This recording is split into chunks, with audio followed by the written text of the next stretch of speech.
Okay, well, thank you for doing this. Thank you for having me. Maureen, tell me about why you chose to work here at TEDS. I'm sure in the teaching profession, you maybe had some alternatives or some choices. What made you want to come here to teach at TEDS? Well, first I knew that I did want to pursue a teaching position in an independent school. And after speaking with Dr. Johnson about the opportunity here and what the school's mission was, I couldn't turn it down. It was something that was so interesting to me professionally, and just the opportunity to work with such a great class size and be able to connect with each of the students one-on-one. It's every teacher's dream. So, talk to me about that a little bit more. I mean, do you have that opportunity? I mean, are you really getting down to the the one-on-one level and can monitor these? Obviously, you only have 15 students. Yeah, I mean, myself as a teacher, I do a lot of group work. I teach English and history, and so rotating with my groups, I get to see how students interact not only with other students, but one-on-one with myself as well. And we have a study hall block of time where I'm able to rotate around and make sure that students are grasping the concepts, not only on their homework, but checking back to see that they're on target with their class concepts. Maureen, talk about the parental influence, and it seems to me like there seems to be a relationship between the school, student, and the parent. Would you say that holds true here? Yeah, it really does, and it makes such a huge difference in creating the best support system for the child. Do you interact with the parents fairly regularly? I mean, is it? Yes, we do. We have formal evaluations once per trimester, and mid-trimester we also have a conference with parents regarding what they can expect with their child's current trajectory. We also, many parents have my cell phone number. We also email with the parents, and we are we're very active with letting them know what is going on in the classroom with their child, because we have them for 10 hours every day. So that's really important. Talk about that a little bit. 10 hours a day. I mean, how does that work for you personally in your life? That's a long work week, obviously. It is a long work week. I mean, for myself, right now in my life, I'm able to have a job where I'm able to plan my own life out so that I can work that amount of time. And let me try that again. I'm sorry. No, it's okay. No, it works out for me really well right now. Just where I am in my life, I can dedicate 10 hours every day to coming here and working, and anything else that needs to get done outside of school I can do as well. So I'm very fortunate in that. Great. Did you teach somewhere else before this? Yes, I've taught in a couple of different circumstances. I first started teaching at a school very similar to this, up in Lawrence, Massachusetts. It was an all-girls school, smaller class sizes, middle school. Then I moved on, and I've had the opportunity to teach English to a variety of age levels in Spain, and I also did educational programming for Big Brothers Big Sisters. What do you see different here in TEDS? What I see different here in TEDS is the range in tuition is really interesting, because although we don't see it too much right now, going into the future, having that really diverse classroom, I think, is really important for each and every learner and for each and every teacher. I also, I'm sorry, I lost track. That's what was okay. the question? What do you see different here in TEDS that you didn't, or that that was different than those other schools that you taught at? I also see that the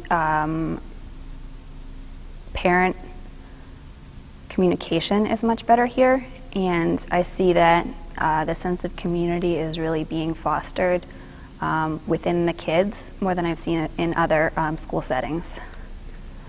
Maureen, if a parent is coming in, a prospective parent or a student taking a tour or an interview, when they sit down and say, tell me about TEDS, what do you usually say? I mean, if you had to give your 30-second elevator speech about TEDS, what would you say? I would say that we are a small yet diverse group of learners that are not only striving to excel academically, but also create a sense of character and knowing of ourselves a lot better, so that as we go on And as students go on from here to high school, that they have a range of options open, and they know which options are best for them as students and as individuals. I don't get the sense that there's a lot of the same things that you see in larger schools of peer pressure, and I mean, I'm sure there's a small sense of it, but I get the feeling that these are a bunch of kind of like brothers and sisters. I mean, is that an accurate representation? Or?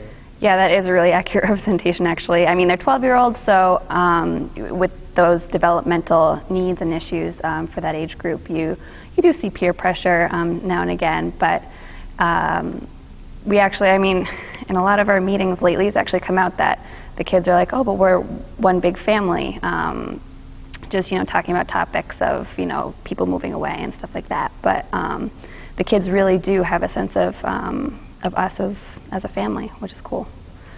What do you think is the most important part, of children making the transition, say, from a larger school? I mean, I sensed when I interviewed the kids, what do you think is the most important part of them going from a huge, classroom in a bigger school to coming into here? Is it really that one-on-one attention that you're emphasizing? I really think it is, because I just know my students so well. I know when they're coming in the door, what I can expect from them, and how I can, whether positive or negative, how to make their day, or how to help them make their own day as productive as possible. Great. Last question, Maureen, if you were to look into a crystal ball, what would you see 5 years from now here? Here, I would see, like I said before when you asked about the 30-second elevator pitch, a community of learners who were really educating themselves well. We're working with 12-year-olds, so finding out who they are as individual 12-year-olds, and can I try that one again? Please. No, that's fine. And I have it. I'm just asking it a different way, that's all. Oh, okay. Could you ask the question again? Sure. I mean, again, if you had to look into a crystal ball and see yourself and your classroom and the school, in 5 years, what do you think you might see? I would see a lot of the same stuff that we just talked about, a family of learners working to be our best academically, but also as individuals. Really instilling character and knowing that each and every kid is going to go on to do the great things that they can do. You've been doing this for 5 months now. Yes, I have. Any success stories so far that you could, without naming names, any success stories that have brought you a sense of pride thus far? Yeah, with each and every kid you can see it. Some cases are more extreme than others. But everything from at snack time, somebody coming up and saying, could I please get milk instead of give me milk? For some kids, that's a huge step. For other kids, understanding, knowing themselves enough so that when they do get, upset, when they do get sad, the tools and the skills to help them deal with that, and then come back into the community and participate again. I asked the question to all of the students, what would you like to be, when you grow up? I thought it was really cool that they all had aspirations. Yeah, and I don't mean that in a derogatory way of that they shouldn't, but just it wasn't like they needed to think about it. It was right there. It was, and I think that's a huge feather in your cap too. I don't know if you know that. They're definitely thinking long term and long range, which I think is great. Well, thank you. Yeah, that's wonderful to hear. I think that's important for you, you to know that. I think I think we're done. If there's anything else that you wanted to add, I just wanted to. No, that sounds great. Yeah, so I think we're good. All right. Thank you. You survived. I hope I didn't